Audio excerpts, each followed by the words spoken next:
I'm going to start it up here. You guys can see the loading screen, right? Yes, sir. Yeah. Can you guys see each other in the bottom? No. No, not right now. Only I can see that. Okay. Yeah.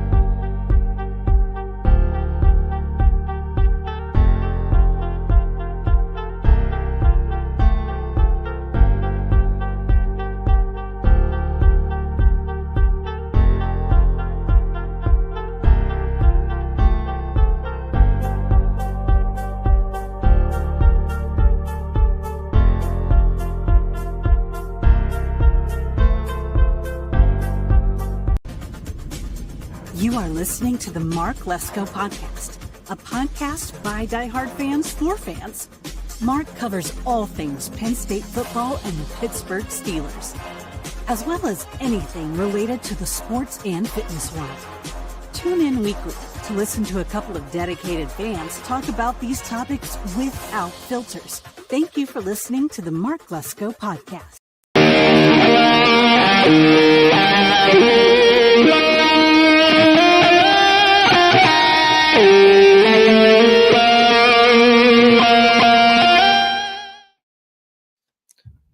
All right, guys. Welcome in to another episode of the Mark Lesko Podcast here, joined by Jared of Steelers Central and Brett, obviously, from the Penn State show, doing post-game here for Kent State. Brett and I were talking about the game, and, we were going back and forth a little bit about what we thought. And at the end of the day, we won 56-0, and we broke the we asked before the game, Jared, I don't know if you watched our pregame show, but I've asked this in the past, like, can we get 600 yards? And we got the record, 718. 718 beat it by 7 yards. And it was like down to the wire, man, because they didn't call a face mask, which I kind of think they did that on purpose a little bit. So we could get the yards. Yep. If you're a ref, man, what's the point? Just let him play, Just 49-0 at that point. Well, at the same time, the refs have been so bad this year in every game. So I mean, maybe they just didn't see it. I don't know. Yeah, and the ref was behind the guy, but it was pretty obvious because he was behind him, but his head was like down here. So like, why was his head that far down? There's only one thing that makes you do that. Yeah. And that one kid from Kent State, I mean, he nearly had his neck broken. He was like unconscious for like 2 minutes. I was actually confused because he walked off the field fine, but he probably got the wind knocked out of him or something. But I don't know why they were doing this, but they showed his face. He's laying on the ground. He's just like knocked out. And then he started moving his mouth. And I think he was unconscious, totally unconscious for, I don't know how long, but he was knocked out. That slow motion where you watched his whole head just go backwards. I mean, unreal. Yeah. Well, I don't know what looked worse, him or Cam Wallace's ankle. Cam Wallace, dude. I hated that. That was the worst. He's playing well too. Yeah, I think it's broken. I think he's done for the year. Now, Quinn Martin looked good behind him, so he needs to stay healthy. Yeah, look, I love Cam Wallace. He's one of our guys, but I'm just glad it wasn't a starter. And Quentin Martin, to make it like awesome, even more awesome than it already is, he broke the record. So that's awesome because he's a great player. He's going to be like a phenomenal player for us. I was kind of pissed they didn't give him the touchdown. They gave it to Bo. I was like, whatever. But because Cam got a touchdown, so. Yeah. But overall, man, I was pretty pleased.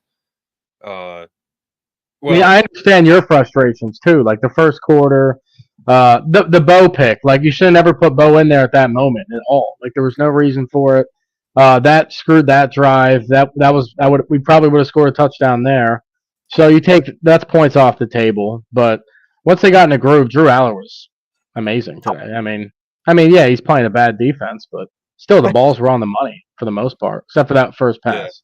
That was almost a pick, but Brett, go ahead and give your thoughts, and then I'll give my thoughts, and then Jared, we'll just go down the line. So, just give your thoughts on the game.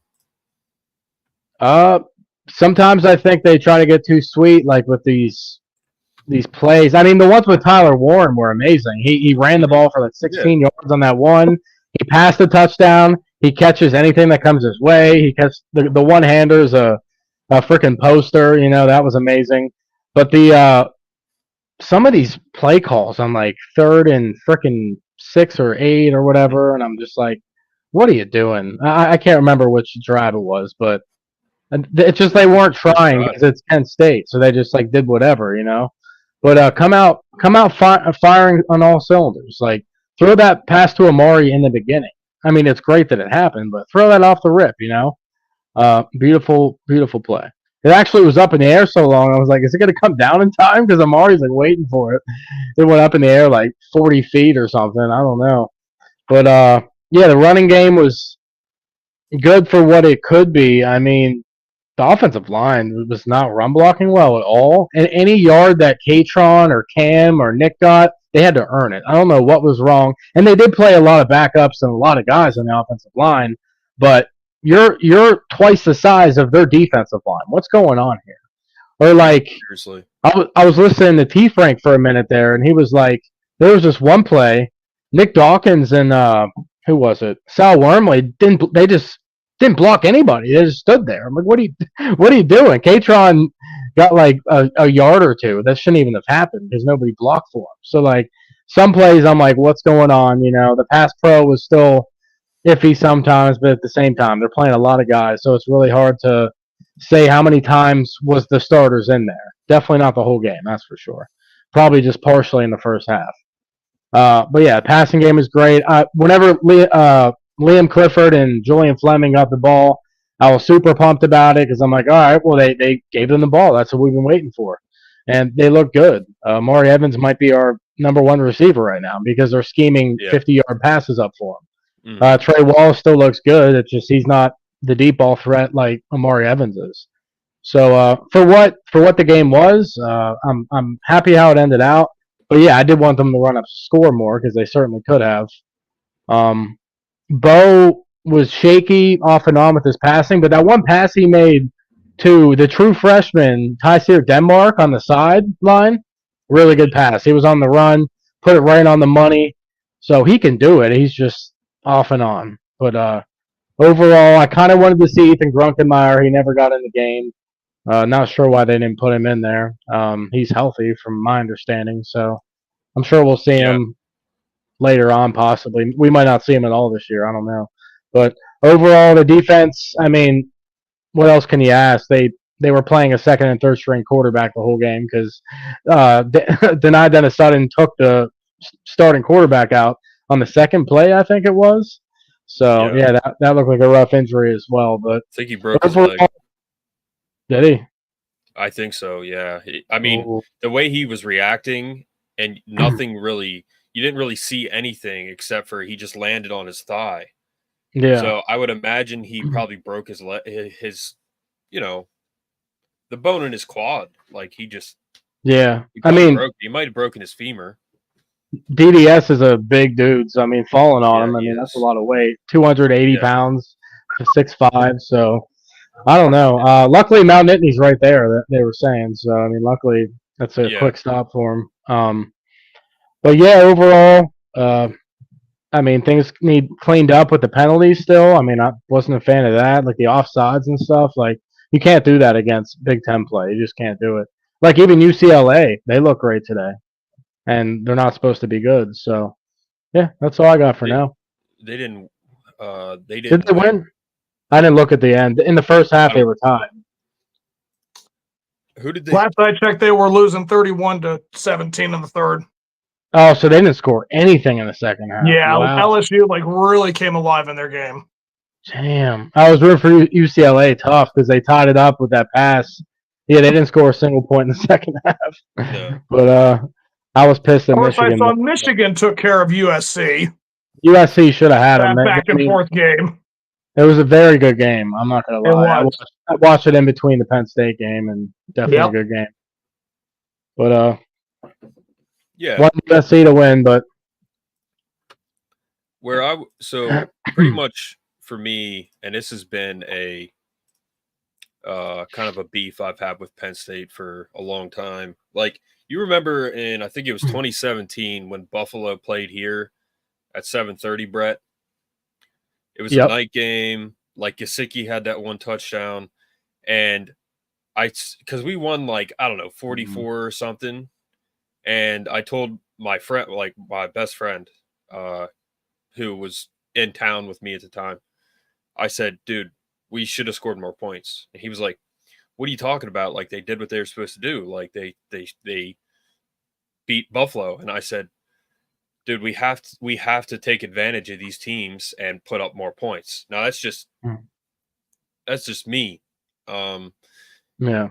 So just going through the box score here, and where I was kind of frustrated because at one point we were up 21-0 at going into half, then we scored again. Just going through the box score, it's on the screen. Going through the box score here, we were up 28-0 at halftime. Okay. Going over to Tennessee when they played them, they were up 65-0 at halftime. Yeah, but 65 is like, that's not normal for anybody. That's like, unreal. I've never heard of that.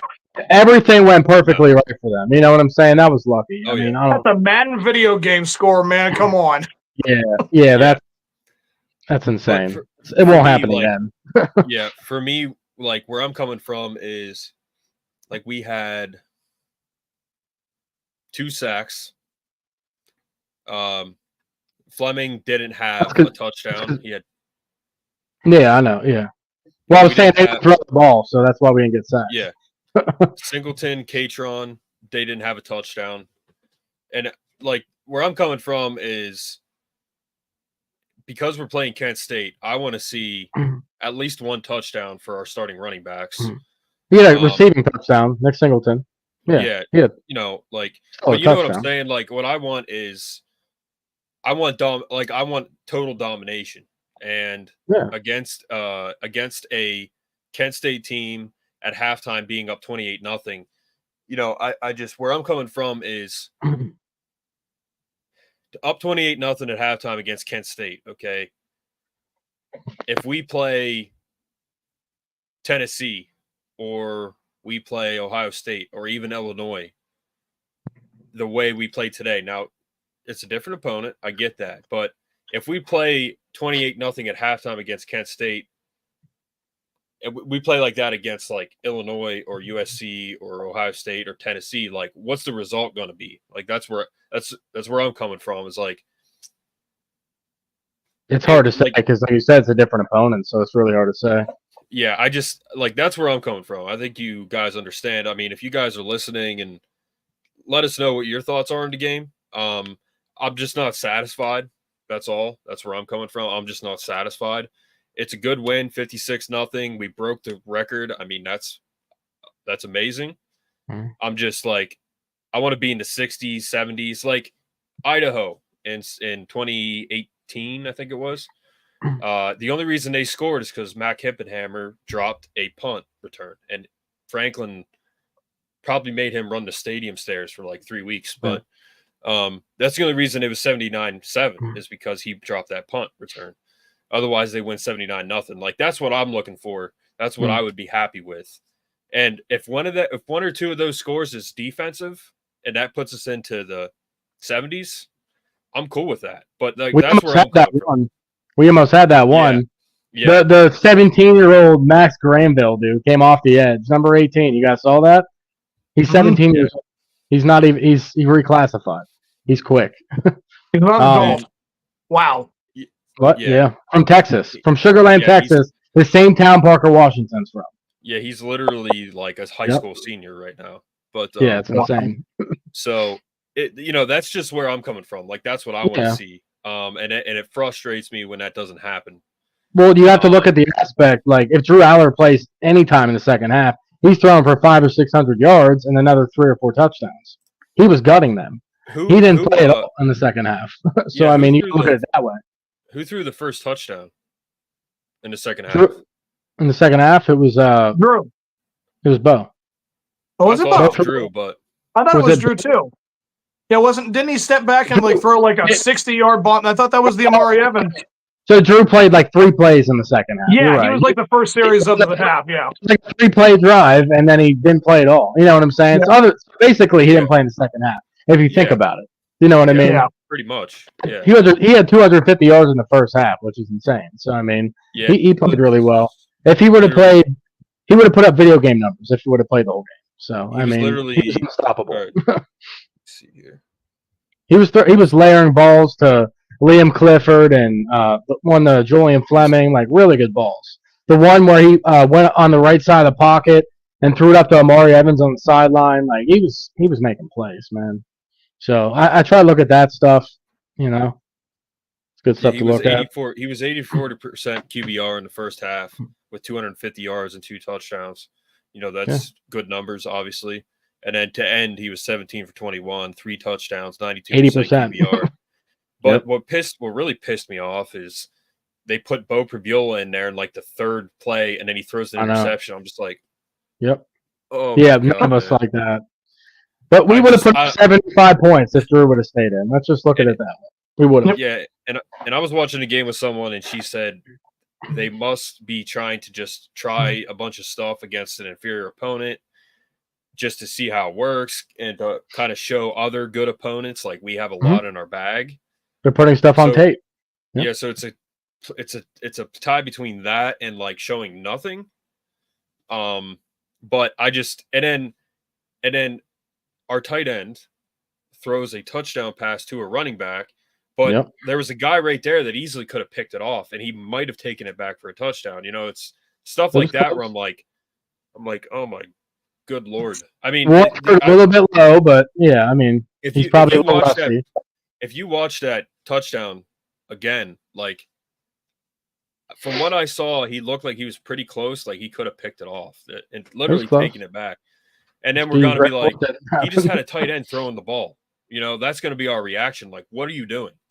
But it was awesome. I mean, He was a quarterback in high school, so that's why they did that, because he knows how to do it. He just threw it a Yeah. little low.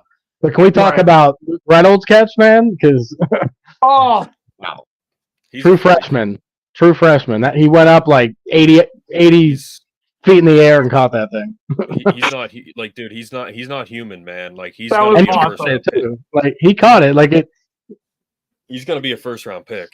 I mean, he's a little a freak, reminiscent dude. of the 2008 Giants and Patriots with the helmet catch. Like it kind of was up Yeah. there when he had to bring it David down. I was like, Tyree. that was pretty reminiscent. Yeah. I was Yeah, happy so- with Jake Butt too. Jake Butt was talking Tyler Warren up, and you know he's Yeah. a Michigan guy, so Jake, you got to Jake Butt- appreciate him talking him up.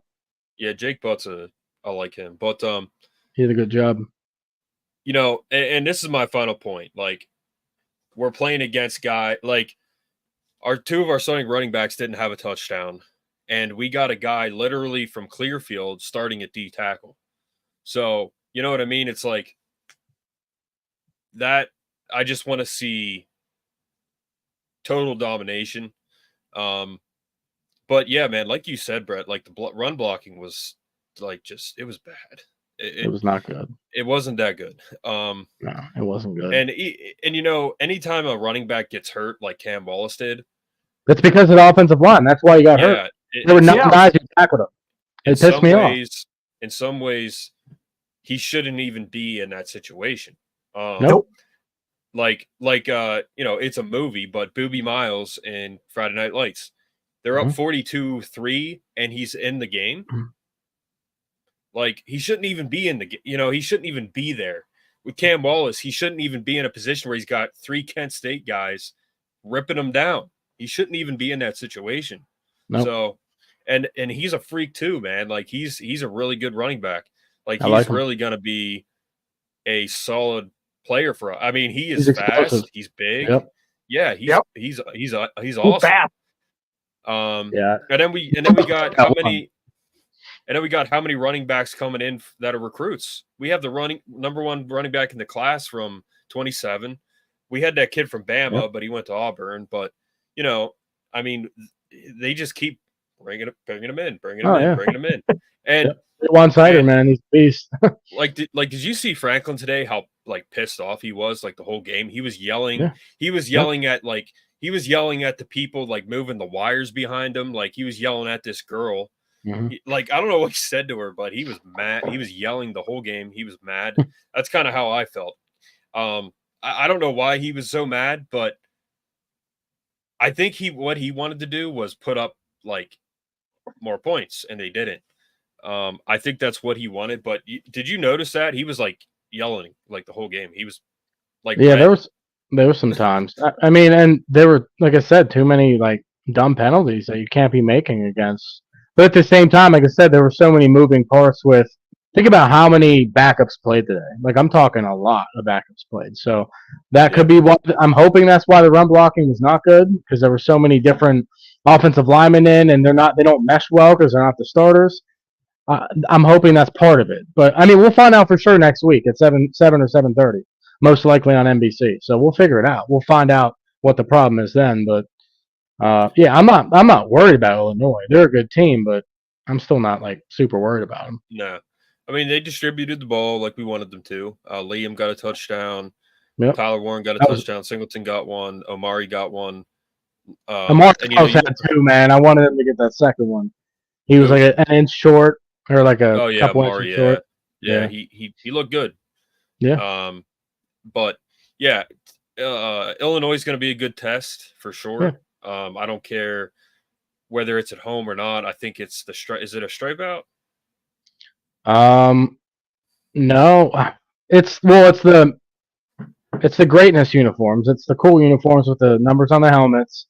But I don't know what they're doing for the crowd. I think it might just be a normal game. I don't think it's a stripe out. I'll have to look up, because they've done the stripe out with the Generations of Greatness before. Yeah, I know there is a stripe out, but I think that's against UCLA maybe. Because it's a new opponent. Okay, so it's homecoming. I don't know. So the stripe out is UCLA. Yeah. Yep. The week after next, but next week is homecoming. I forgot about that. But, I'll be at the UCLA game, so if I do post game, it might be a minute until I get home. So we'll see. Yeah. Well, a good thing is you can do it from your phone if you want with StreamYard. That's what's nice about it. But yeah. So. Yeah, I mean, Jared, what are your thoughts on the game? It was 56-0, and breaking the record, that was phenomenal. 718 yards, that's unprecedented. Like, that is going to be going down in history books. We're going to remember it for a very, very long time. Mm-hmm. With that said, I am worried. I'm going to be honest about this. They, through the West Virginia, through Bowling Green, and through Kent State, up until the halfway through that second quarter, they did not show really, truly any real dominance with the non-conference teams. You are 3-0 because you're Penn State, plain and simple. There's nothing to do with play calling. It has nothing to do with the talent that they already have. The bottom line is they cannot look like what they've been looking like against Big Ten teams, or they will be exposed. A team like Illinois that is ranked right now, which I didn't think that would be a thing. And then you have teams like Indiana that is off to their best start in how many I don't know, we play them, but I'm just saying we have a lot of Big Ten teams that are really making marks in the Big Ten right now. Everyone is stepping up because they know USC, UCLA, Oregon, Washington are all in here now. They are all teams that could easily be ranked opponents. They could be one of the best teams. All of them, all four of them could be teams in the conversation of national championship now. So all in all, I know that Penn State will always have talent. They will always be a good team on the field. They'll always be in games. But the bottom line is the things that we were witnessing, the mistakes we were seeing between the penalties, between like the fancy play calling for some reason we had to insert that, and a lot of it didn't really execute all that well. So, I mean, I'm not saying that Franklin has a reason to be concerned, but it's definitely going to be a challenge for them this season. I'm not saying that I lost 2 games on them respectfully, but when I thought they were a 10-win team, they play like this in the Big Ten, we're losing at least 2 more games. Yeah, that's pretty much where I'm coming from. I'm just frustrated because I would say we dominated West Virginia. The scoreboard just didn't show it. But I know what you're saying. We did up 28-0 against Kent State at halftime. It was almost 21. I mean, that to me, like, that's just not. It's not good enough. But here's the thing, man. Like, if they're holding back and they're not doing whatever because it's Kent State, because it's Bowling Green, then I don't know why they're doing that. I think that's something Joe wouldn't do. They would come out and they would just beat the piss out of them, and then they'd put their backups in. That's it.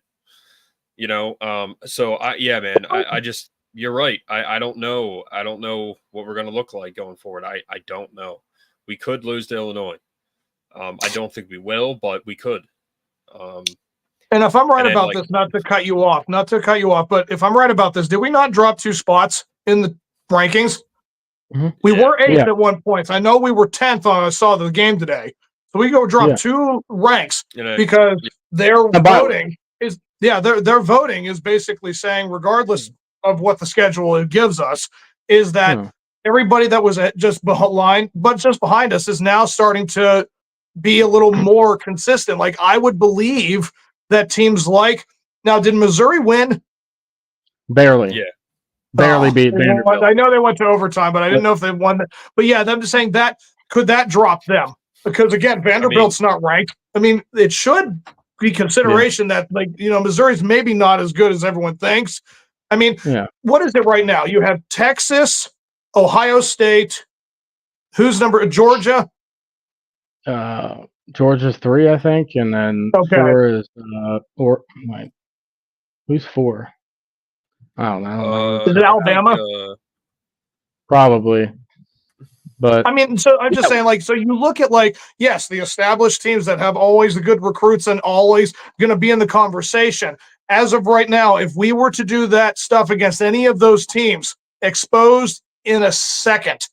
I mean, I'm not saying that Franklin can't get us there, but we certainly constantly are going to question how far we will go with everyone ahead of us, because we know that their coaching staffs will have the schemes ready to answer whatever we are giving.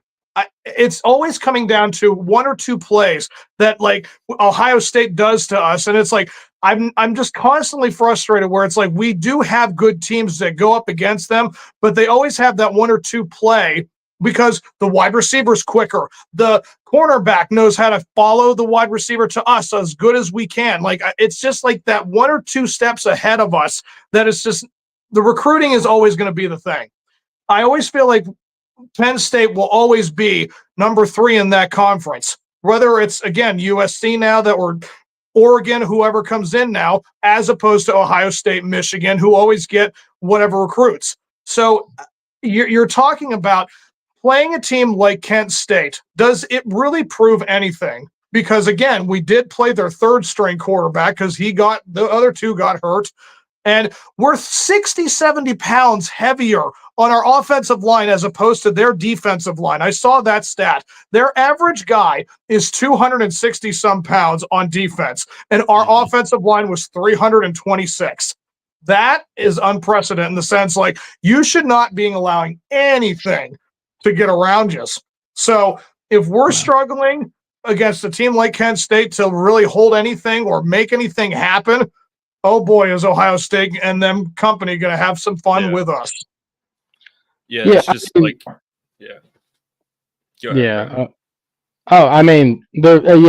is a part of it that it's Kent State, so you can do whatever you want with them, and they chose not to do that. They chose to just do whatever with them, as in, we'll just play the game. We're better than them. We'll beat them, but we're not going to do anything crazy. And that's what they did. Look at the second half. Bo threw the ball a few times and then just ran the ball because that's all they had to do. And it did make me angry because I wanted to see them air it out and go down the field and put up 70, which they would have with their actual starting lineup. Like, no problem. So, yeah, you don't learn much in a game like this. That's true.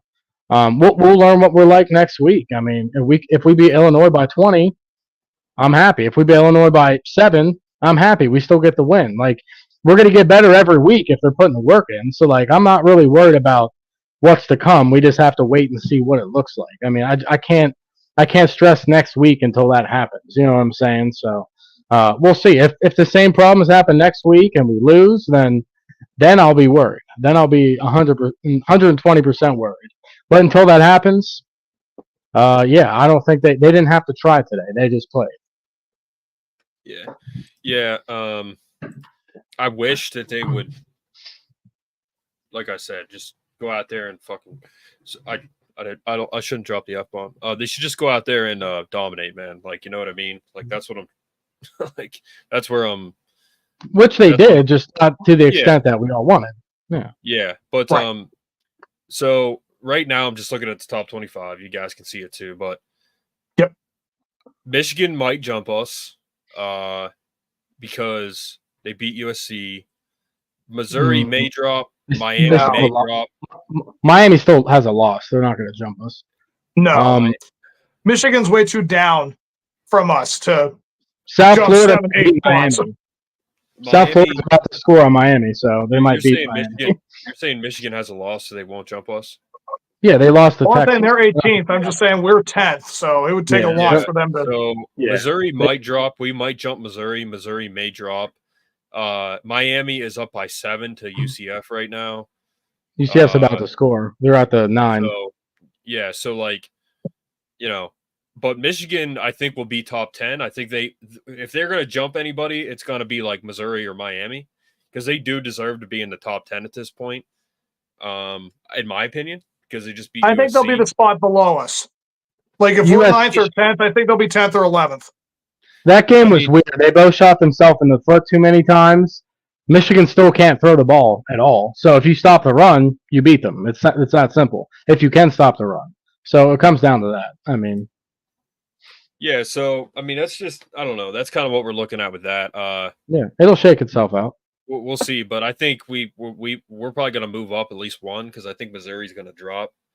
We'll go to 9, I think. Luther Burden is just unbelievable. I mean, he could be the first pick in the draft. That's how good he is. So he's good. Yeah, but yeah, we'll see, man. We'll see going forward. But overall, 56-0, we win. We break the total points record, which is fantastic. I mean, yeah, and here's another thing too, man. The way going off of what you said, Jared, the way things are going right now, I don't know if anyone except for like Abdul Carter, Kevin Winston are going early. I think we're going to have these guys back. I just, if I'm Drew Aller, if I'm Drew Aller, if I'm like Nick Singleton, and you're not a projected first round pick, like, come back. I mean, I think these guys. I don't think those guys are good enough to leave yet. I mean, it's the third game, but I don't think they're really well. So I don't know. He's playing well. Yeah, he's pretty good. Yeah, he is good. I'm just. I don't think he'll stay. There's only so much shelf life for running backs. Running backs leaving in the after the third year is pretty common. Must be thoughts on. We got a comment. Yeah, so Simon says thoughts on USC almost beating Michigan. They should have. We kind of just talked about that. Michigan should have lost, but they didn't. Yeah. They won. I wouldn't have picked Michigan to win.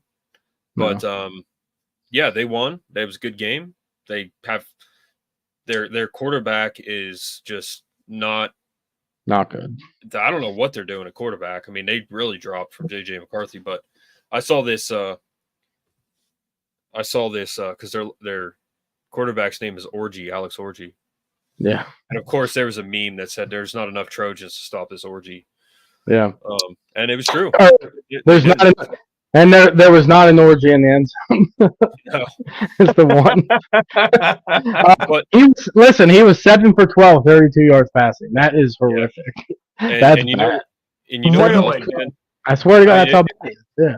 If it weren't for their running back, dude, like they probably, I don't know what they would have done, and they scored on 4th down there, 4th and goal. Otherwise, they lose the game. So, Yeah, I don't know how that happened, but I mean, Yeah. what I think USC had a lot of injuries though. Didn't they lose a wide receiver and a tight end in that game? there were injuries all over the place on Yeah. all these games today. I can't keep up with them. Here's another thing about the 28-0 at halftime. Dude, they were playing against a backup quarterback for the worst team in college football. And then they were playing against a 3rd-string guy. I'm like, I know Well, I that's think the not second on, string guy came back in, but I'm not sure. It's hard to keep up with that. But yeah, I'm it just wasn't like, good. holy crap, man. Like, this is just, I don't know.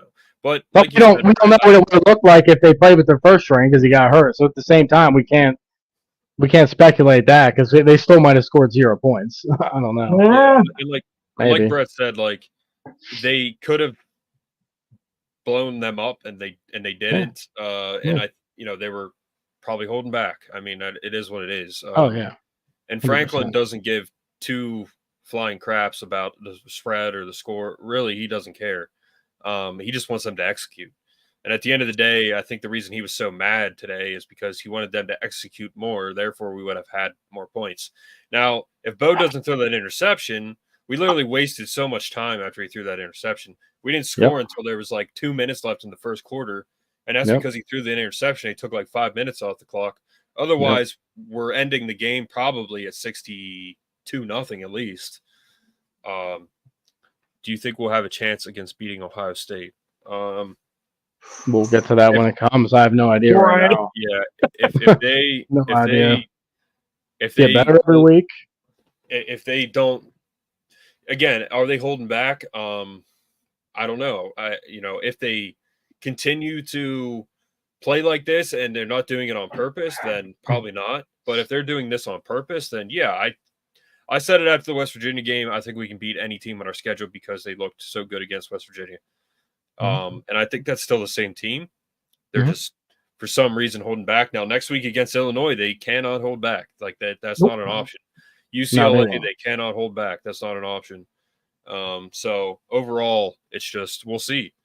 They can. Yeah, I think they can for sure. I think Penn State can beat I Ohio think State, yes, our defense will need to play their best game for us to beat Ohio State for so many reasons. We're going to need like a fumble recovery, an interception, stuff like that, or like a special teams play. We're going to need some big plays to happen for us to have a chance against them.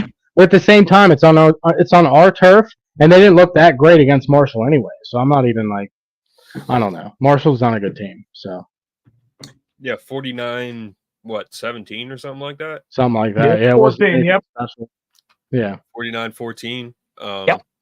It's okay. And Ohio State, they're just like, yeah, they're Ohio State. If our pass rush gets going, then I think we could give their QB some trouble. So we'll see. Abdul Carter had a good game, so let's give it to him. He had a good game. I'm gonna look great at game for Michigan. Yeah, great game. Let's see. Donovan Edwards had 2, or Khalil Mullings had 2 touchdowns. Donovan Edwards had 1. So that's where their scores came from. Mullings is really good. Dude, Mullings was breaking left and right. He's very good. And then you got freaking Alex Orji, 7 for 12, 32 yards, like you just said. Like that's horrific. Insane. Like a Michigan quarterback, man. I can't. I'm pretty sure if they put one of us 3 in there, we could probably do better than that. I mean, I probably got at least 40 for you. Like I would have had something on you. I mean, Jared probably would have at least had like a touchdown. I would say. I mean, my God. What did he run for? Oh my God. 43 yards. Okay, so he had like 44 yards. That's terrible. God. Yeah, he had more rushing yards than he did passing yards. And dude, here's another thing too, man. Tyler Warren had almost as many passing yards as he did.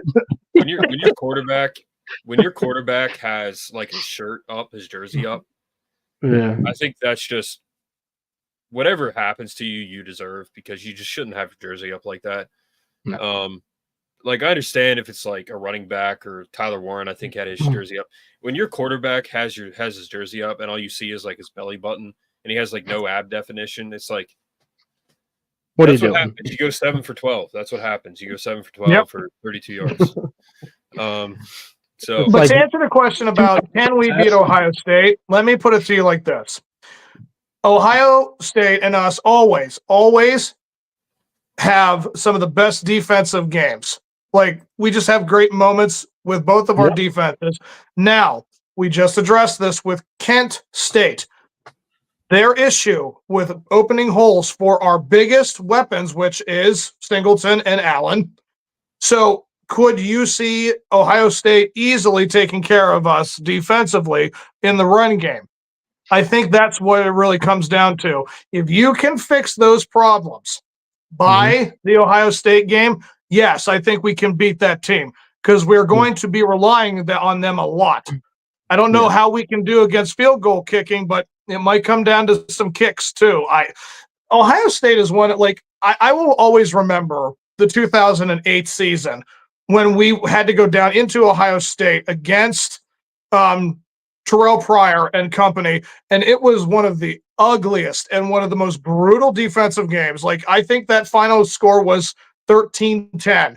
We beat them because we played hot potato with the football for about 2 minutes until one of our guys finally fell on the thing. I mean, I remember we knocked it out of Terrell Pryor's hand. We had it, they had it, we had it, they had it, and then we finally got it again. It was just chaos. And so does it have to come down to a game like that at home? I don't really know, dude. I just overall, this is really where it goes. I mean, defensively, I think we can take on anyone at any time. But these problems on offense, I mean, and again, those little tiny penalties, like being offsides, like, please, that is such an elementary thing to do wrong, especially against a team like Kent State. I'm not saying you can't clean that up against Big Ten play, but getting that is just not necessary. Like, adding more headaches to yourself. Like, I'm not saying that we are undisciplined in that regard, but there are just so many questions where it's like, why does this constantly happen throughout the season or at some point in time in the season? The whole inconsistent way of conducting yourself, not making mistakes. Like, Joe always had you buttoned up. We always talk about the legendary Joe Paterno, but he always buttoned you up. Whatever you were doing on your side of the ball, you did it the best way you could, and you were never going to be given an inch doing it wrong.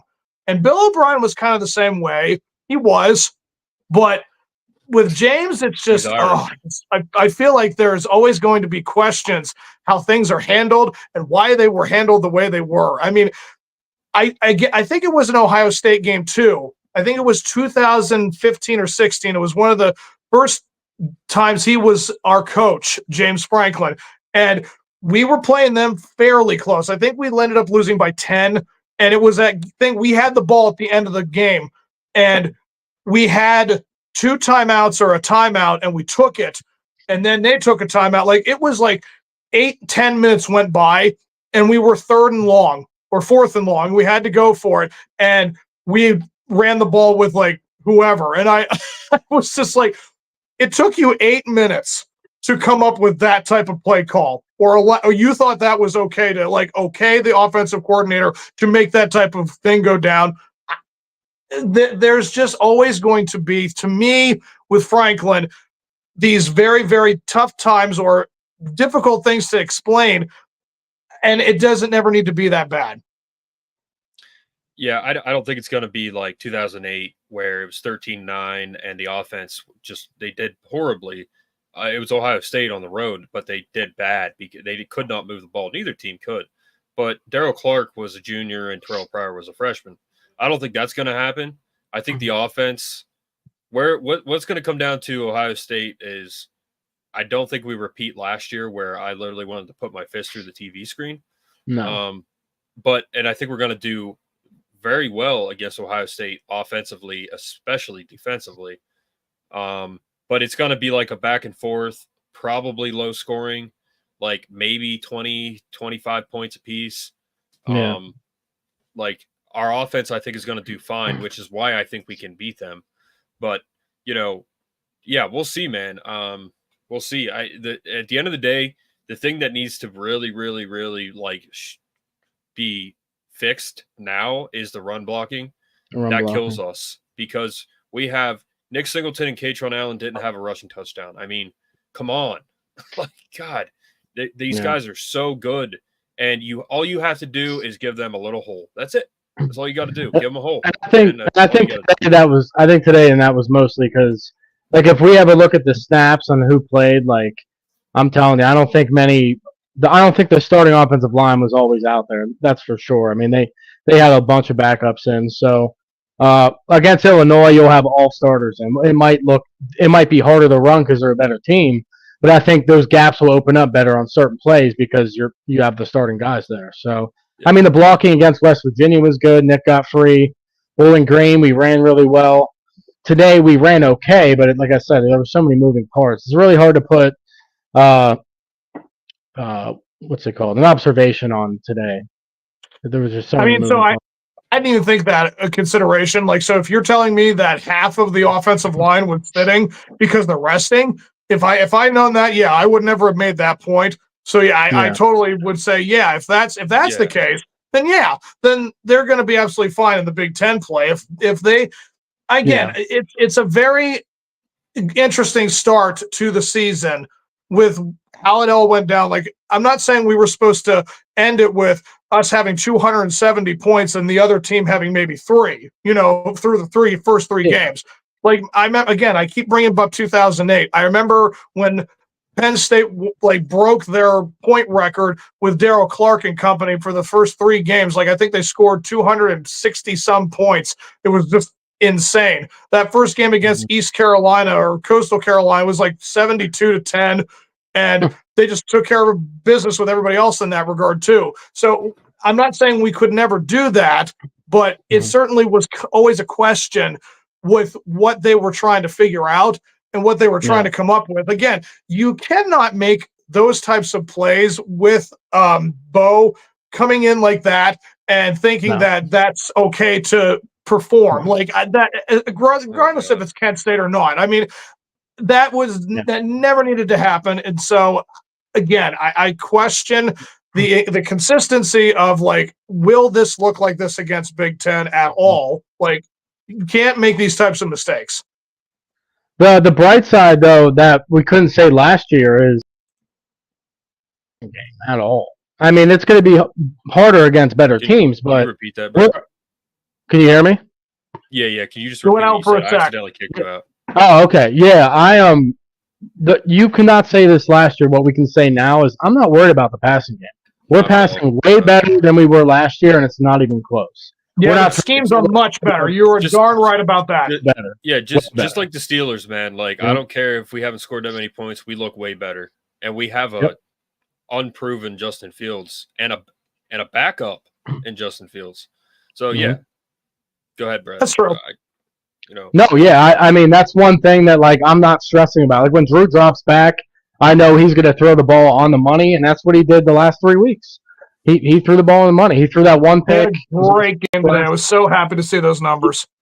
Oh, he was getting rushed at too. Like, the backups were in. He was getting swarmed. He was making plays, and I love how he doesn't hesitate to run. He runs right for the first down. Yeah. He's way more professional looking. He looks like an NFL QB. And it's way too early to say that, but that's what he looks like. Yeah, it's not even close. Like, they look, and 2 weeks ago against Bowling Green, man, we looked bad, but he had 5 touchdowns.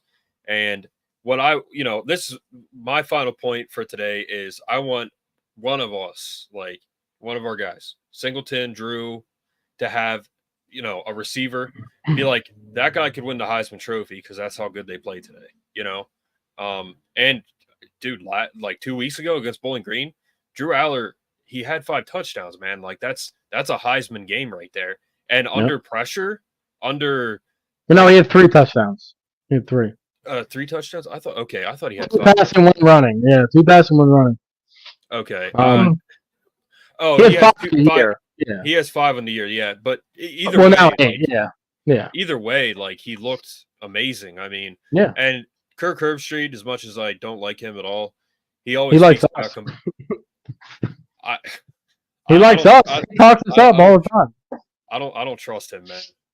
No. But he always talks about composure, and Drew had that last week, 2 weeks ago. Not last year, 2 weeks ago. I want to say last week, but it wasn't. And then like, just like the LSU quarterback, Gus Meyer or something. Yeah. Like, he had composure against, who were they playing? South Carolina. I mean, they shouldn't have won that game. LSU literally just, as soon as the South Carolina would come out in the field, they would score. And their quarterbacks show composure. That's the same with Drew. Like, he shows composure. He looks good. He's very confident. He's a completely different person. Yeah. A game like today, like, you're literally, like I said, you're literally going against a Clearfield kid as your starter. Nothing against Clearfield, but they're not producing top tier Division I talent. No. I don't think you're going to have a 5-star kid coming out of Clearfield or anywhere really around Central PA. I mean, technically Harrisburg is Central PA and Bishop McDowell is Central PA, but you're not going to have, like, within where we're from, like, who's the last 5-star player we had that came out of Altoona? Altoona had Kevin Gibbons was good. Kevin Gibbons. I don't know what star he was, but he's on the 49ers, right? Yeah. Who was that? He's from Altoona. Receiver / defensive back we had from Altoona a few years ago. I can't remember his name. I want to say I can't. But he did some stuff with us. But yeah, the best we had was Keaton Ellis out of State College, and he was okay. So yeah. So it's just one of those things where that's like a Clearfield kid starting for Kent State against Penn State is pretty much like a bald eagle kid starting for Kent State. Like, like today, when the starter got hurt, someone who was watching the party, they said, "Is that Clearfield kid playing quarterback?" Because we weren't sure, and I said, "I hope so," because they're playing against multiple NFL freaking players on defense, So, but did Miami just score? I don't know if this is live or not. What am I watching here? No, never mind. Yeah, so we'll see how it plays out with the rankings. That's going to be really interesting. But yeah, it's just, one of those things right now where, hey, 56-0, we did what we were supposed to do. We broke the all points record. We had one turnover, and that's because Bo Pribula, closed his eyes and threw the ball. Dude, that was he had to play. The interception was good. Yeah, like, that was an incredible interception. Like, he shouldn't have caught it. No. Well, see, Bo should have lofted it over. He just, like, threw it down. If he would have lofted it over like Drew would have, then it would have been a catch. But he just wasn't thinking on it. Yeah, and that guy came out of nowhere. But and I guess they want to play Bo. They want to get him experience and reps, but they should have had Grunkmeyer in there. I mean, that kid probably would have had a touchdown. Yeah. But I think one of the reasons why they didn't do that is they wanted to get the points record, and you don't want to put your third string in for that. You want to actually try and get it. So, and again, thank God they didn't call that face mask. That would have been such a horrible call for us. But it was bad. It was a face mask. I mean, he almost broke his neck. But, I got a bold observation coming up. For either against Illinois or UCLA, one of these teams coming up. So Tyler Warren's going to take the snap, right? He's going to pass it to Drew on the sideline, right? Drew's going to be lined up. He's going to pass it to Drew, and then guess who Drew's going to pass it to? Amari Evans for 50 yards. It'll happen. Watch. They're going to scheme it up. They're going to bring out some new things. Oh, yeah. This is things you can put on tape. I'm not mad about Tyler taking the snap because I trust him. He's one of our best players. Look at him. The dude's like a god. He can do anything he wants. He can do anything he wants. He caught that ball and the way that defender came down on him, he was he just came down himself. That was such an epic thing to watch. He caught the ball, came down with the defender. The defender just completely falls down. Like he is like out of the frame. And I just see Warren just kind of do this little hunch thing and then come back up. I was like, he touched you. Like he was basically on you and he didn't move at all. Like that was incredible to see that. That needs to be somewhere on a highlight forever. Like that was such a cool moment. Yeah, they could go from Tyler Warren to Bo to Drew and then deep to Omari. I mean, they could literally. Yep. Here's the thing, man. If you're going to use Bo Pribula, like if you're going to use him at some point in a passing situation where he's at receiver, but then he throws the ball, like, yeah, you have to have him out in the field because then they have to know, like, hey, he's out there. Because I think that, like I said, like that's what they did against West Virginia. They had him out there to be like, hey, we can throw it to him too, and he can throw it, and he can run it, and he can catch it. And we'll go for 2 if we want to. Like, that's why they have him out there to say, hey, you don't know what we're going to do with him. All we know is we have a great athlete, Taysom Hill type guy back there that can do anything. So that's why he's out there doing that. And that's why they did that with Tyler, because that's just another guy they have to defend. Yeah. They don't know what's going to happen. And Ohio State, man, like, they just, as always, they're playing scrubs. They haven't played anybody. They have a bye. And but are they better than us? They might be better on paper. Yeah, on paper they're better.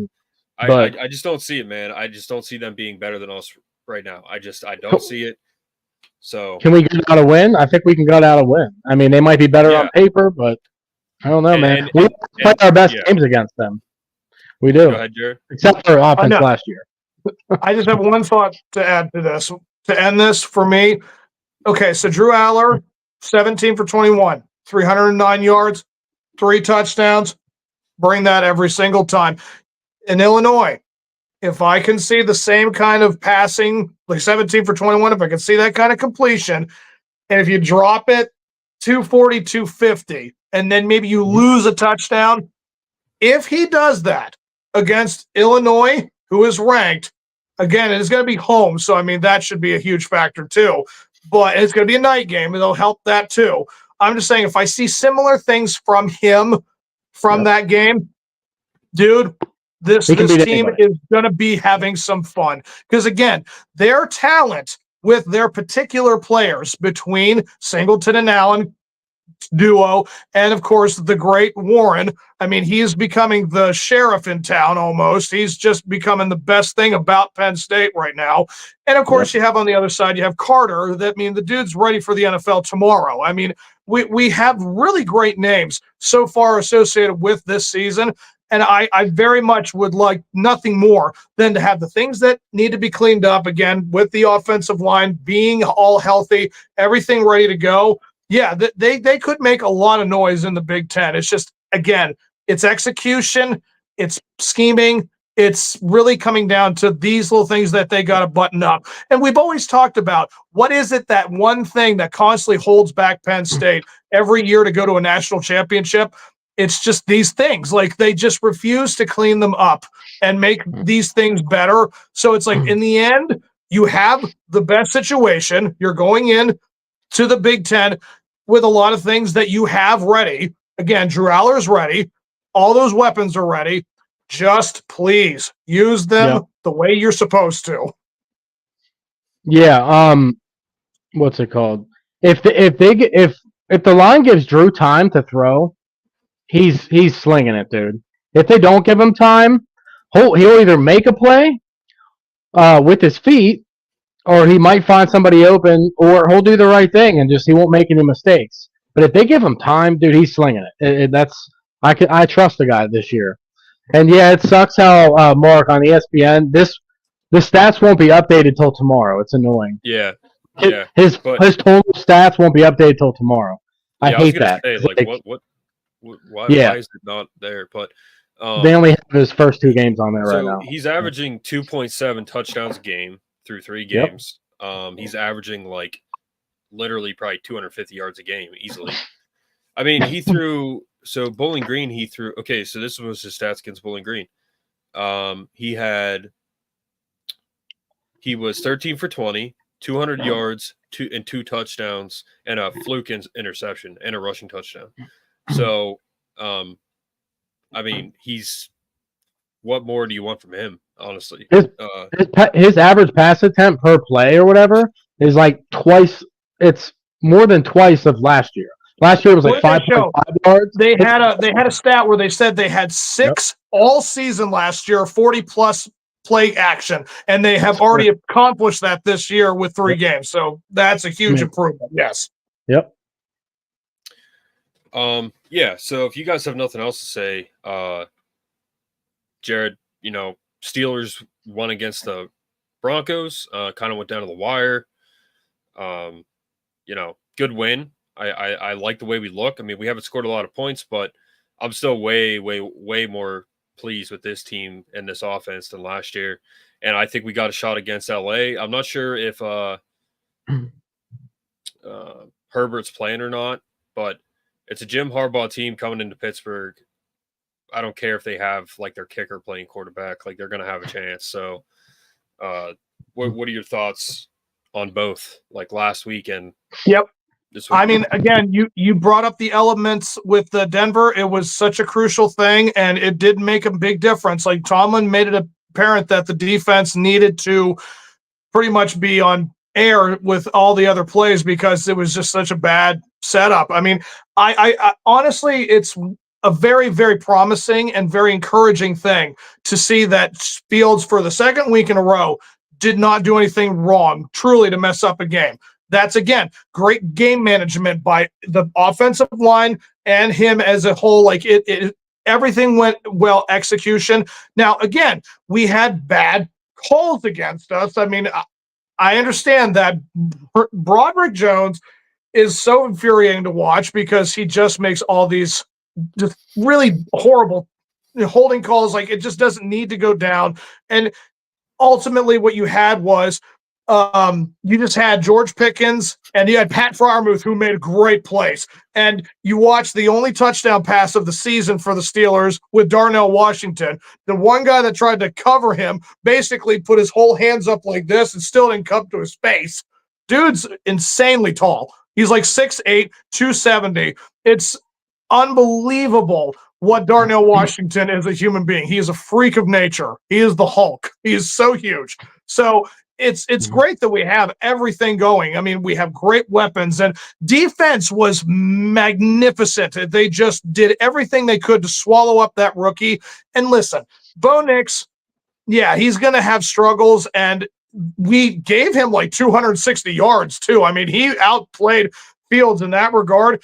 But again, Fields never did anything wrong. He never went in that bad place against Denver. So, and again, we relied solely on just keeping the ball in the right amount of possessions. Like we always kept it on our side for as good as we could. So I was very pleased. Yes, I was very happy. But again, 1 or 2 plays, and you're talking George Pickens having at least one more touchdown, and a big play was brought back because of that holding call on Broderick. I mean, he basically made one of the most incredible circus catches I've ever seen. Surtain was all over him, and he literally just went by like that and caught that ball. Like, I don't know if he even turned his head. He just went like that with his hands, and he caught that ball. I'm like, you ruined one of the coolest catches I've seen so far this year because you can't not hold a guy right. So, in the end, it was really, really impressive to watch the Steelers just use what they were given. And, the circumstances were with the elements, and I get that. But you just watched how this team operates, and it's so much more polished. It's cleaner. It looks more efficient. They're just doing things the right way right now with Arthur Smith. Now, can you play like they've been playing against a team like the Chargers? Absolutely not. They are basically the same team, dude, as we are right now. We are number 2 in points given up. They are number 1. We're taking on a defense that has only given up 10 points this season. We've given up 13. Or 16. We've given up 16. So, it's going to be a very interesting game between Los Angeles and ourselves because we mirror each other so much in terms of We have two amazing, great running backs with Najee and Jalen. They have Gus Edwards and J.K. Dobbins. Basically, anyone who is with the Ravens 2 years ago is now in with Los Angeles. So, I mean, it's crazy. Their offensive coordinator is the guy for the Chargers. The Ravens former is now in the Chargers. So, and they have both their running backs. So, like, they're taking everything that was really good in Baltimore, took it over there, gave it to Justin Herbert. And what is the guy's name? Johnson? Quentin Johnson? Quentin Johnson. Yeah, the wide receiver. Like, he's got good numbers. I mean, not elite, not that impressive. Yeah, I mean, George is kind of in the same area right now. He has okay numbers, but he doesn't have like a breakout game yet. I just feel like this is number one guy, Josh Palmer. He's questionable too. Yeah. So, I mean, again, Justin Herbert, I mean, I think they said he is a high ankle sprain, and he's basically doubtful. He's like on 50, 60%, if that. Yeah, that's going to be a problem for them. They got Easton Stick as who is Easton Stick? Did they just pull him out of the hat? That name just literally makes me Never laugh. heard of him. He played at North Dakota State. Oh, that's why. Which they have good teams, but come on. Easton's going to stick. Is he Carson Wentz's long lost brother or what? Carson Wentz. I don't know. He looks like he's like 12 years from old. From the same team. Oh, my goodness. He looks like Wentz. 6'1". Might be his brother. 6'1". Is that right? That's a midget for a quarterback. Yeah. Well, you got Murray. He's like 5'4". Yeah. He's like 5'9", but I'm happy for Pat Freiermuth, man. Good for Pat. He's looking good. They have to get him more involved. I'm glad he got involved. Yeah, he made one of the most crucial points in the game. If he does not catch that amazing over his head catch, that was a kind of a stretch for him, but just watching him extend all the way and how he was able to like time that was absolutely masterful for him to just kind of like he hesitated a little bit, and then I saw his hands go out completely, and it was like perfect catch. I was like, that dude is one of the better at doing it. I said to this Mark, he's like, I'm not really a fan of like how Pat handles himself with Pittsburgh. He thinks he's okay. I personally think, dude, he could very well be a top 5 tight end. Yeah. I'm being bold, but I'm saying I think he could be a top 5 if they give him the right play calling and everything goes the way it should. Isaac Salomalo is coming back soon. That'll be a huge help for the offensive line, and they're going to have Roman Wilson in this game. Roman Wilson will be making his NFL debut, WR2, and I think that's so fitting because it's Jim Harbaugh's guy from the championship years. Yeah. Like that, that's going to be kind of ironic that we're going to be having the wide receiver take on his former coach. So good storyline there. I really hope something happens there. So far? What's that? Whatever. You're saying something cut out. Something broke out. Oh, how has Joey Porter been so far? Has he looked good? Good. Yeah, he's our number one. He's yes, sir. Dude, Drake London had nothing against the Atlanta game because of that dude. Wow. And I don't even know if Courtland Sutton had to even catch or two. I mean, he's shutting it all down. So, but again, that's Denver. That's Atlanta. Atlanta's not bad. I'm not saying that we haven't faced a challenge yet, but I don't know. This game will be interesting, I think. Bottom line, because we mirror each other so much. So I think what's going to be the factor in this game is, again, continuation of the great management of the game. No turnovers. I mean, again, I knocked wood. I just said no turnovers for Justin Fields yet. He's been absolutely fantastic right now. So is it going to come down to it? Like, would Roman Wilson be such a huge factor for the wide receiving room? Because once you insert something of that nature, it all becomes like so cohesive. Like all of a sudden, George Pickens is open completely, and Pat Freiermuth is open completely. Little things like Najee getting a hold somewhere. Now, the football gods give us Roman Wilson, and they taketh away Troy Fautanu. Like that is devastating. Him getting hurt in practice. Like they said, it's at least a month until he is back. And he was going to take over the left tackle or right tackle, and they were going to put Dan Connor back over in left.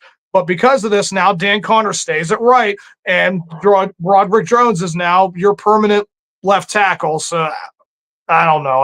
I'm not saying it kind of dismantles it all, but if he can clean up that penalty calling, I mean, it's going to be a tight one. I'm going to say this is going to be a final score of 23-21 Pittsburgh. It's going to be that close.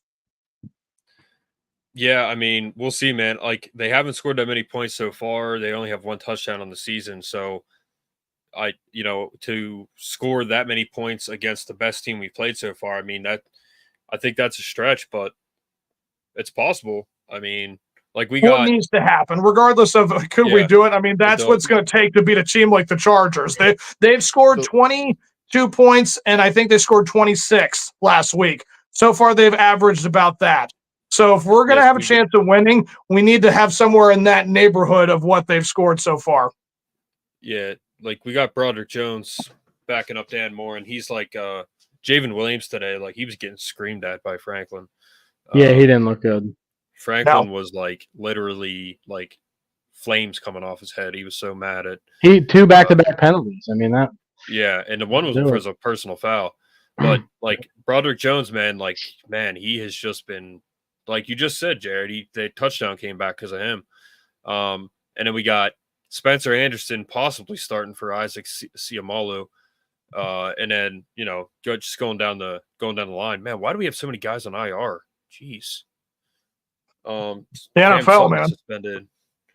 But yeah, I mean, we'll see, man. Like we'll see. Russell Wilson. I mean, dude, Russell Wilson just he literally can't play. But he's got his pads on. And I'm just like, dude, can you just not do that? I mean, honestly, like he's so corny. He's like, he's just so corny. Like, dude, this is the bottom line.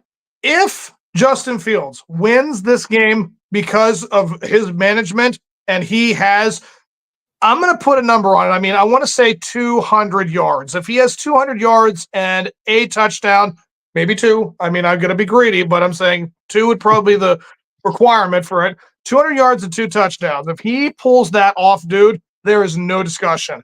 Russell Wilson will be traded to someone else. That's really what it's going to go to. And even though I don't even know if that would be even an option for him because, again, you're 36 years old. You can't stay healthy. Does anyone want that as a liability? No. I mean, you shouldn't. If we can trade him and a draft pick, we could probably get a decent receiver.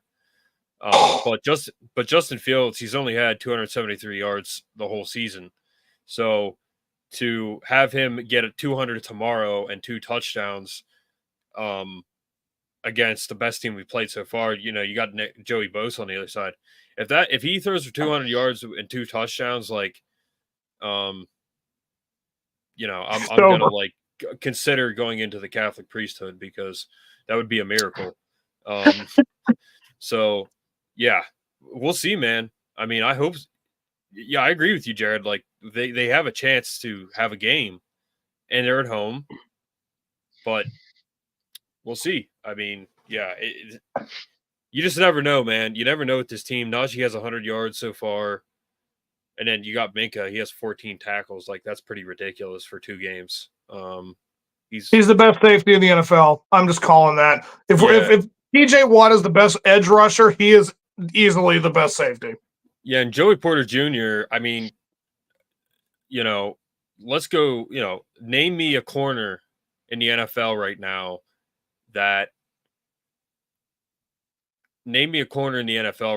who has been as shut down as Joey Porter Jr. I mean, who's the best corner in the NFL right now? He's up there. For sure.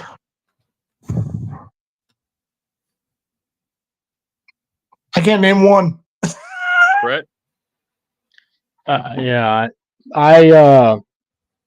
He probably is. A big NFL guy, but he's probably top 3 right now, to be honest with you. I mean, again, his numbers against 2 really great wide receivers. I mean, Drake London and Cortland Sutton are no schlubs at all. So he's got great numbers against them. So yeah. I mean, who do you have? Who do you have like in the NFL right now? Like you got Xavier Howard, Jalen Ramsey that are like just perennial pro bowlers, and then who do you got like a corner? I mean, who do you have a corner that has been just better than just better than Joey Porter Jr. I mean, he's been shut down through 2 games. So like who has been better than him? There's not a lot of guys that are, No. So from this number, so I have a list right now. Like I just brought this up. It looks like I got Sauce Gardner from the Jets, Trent McDuffie from the Chiefs, Ward from the 49ers. It looks like they have Surtain 4th. I am not even seeing Joey's name on this list. This is insane. I mean, I'm going down, down, down. I'm not even seeing his name on this list. That's a BS. It's a BS list then. I mean, I'm going to guess that. Okay, he is 32. I finally got down to it. He apparently, according to whatever this list is, he is dead last. I don't know if this is going.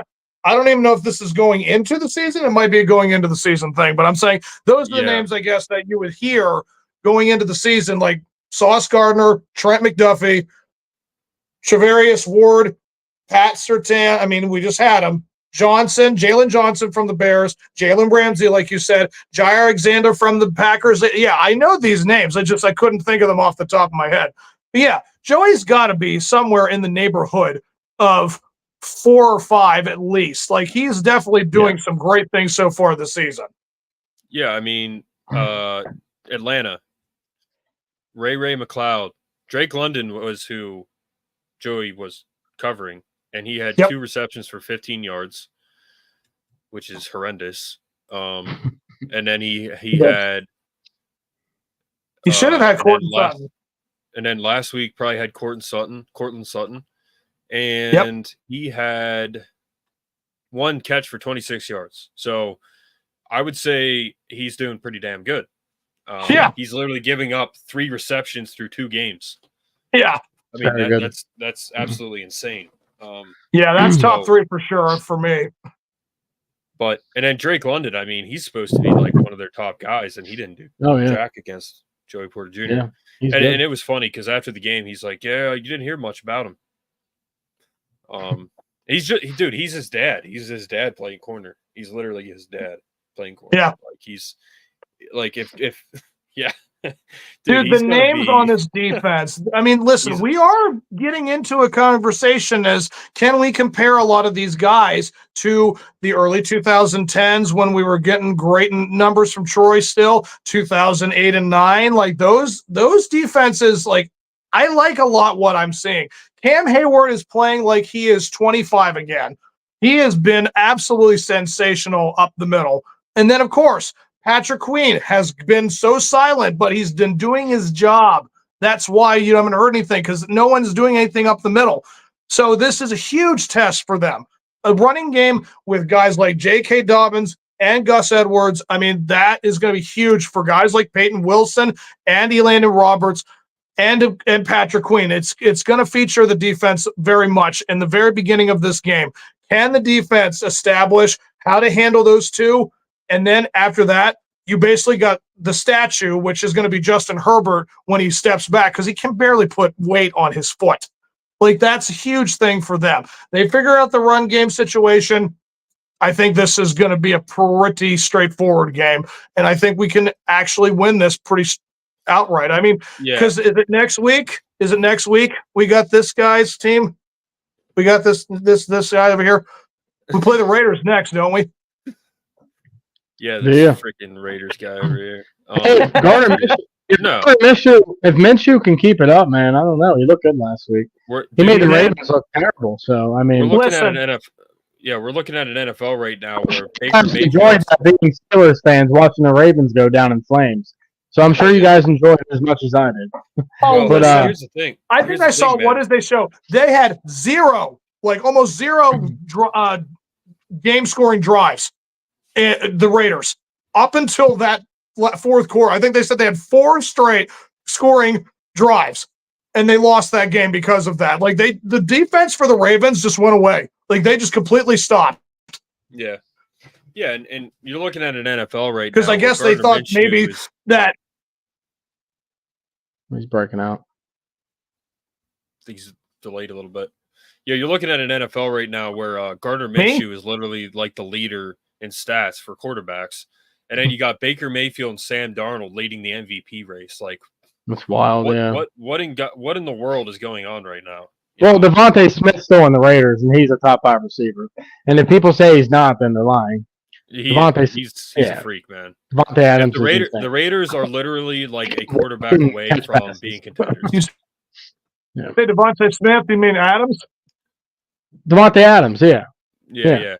I think I said Smith the second time. Yeah, Devontae Adams. The Raiders are a quarterback away from literally being contenders. I mean, Antonio Pierce is awesome.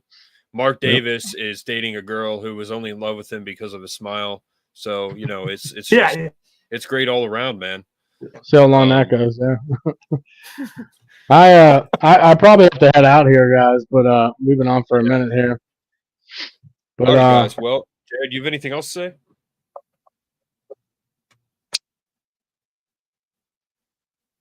Say your coach's name, Antonio Pierce. Like that's your head coach. Yeah, that's the Raiders head coach. Played for the Giants. Mm-hmm. That's lagging. Kick him out, Jared. I'm just gonna kick you out. He's just delayed a little bit. Yeah.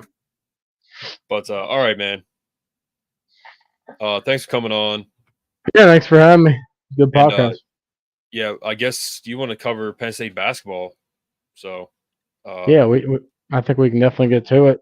Probably won't do as many of them, but we can throw them in there. I'd do it like once a week. Yeah. But yeah, man. I mean, Joe Crispin was on the show. He's the assistant head coach, so that would be fantastic. But all right, love it. Brett, I'll see you later, man. Thanks for coming on. Yeah, man. You have a good night. Yeah, you too. We'll see you guys next week.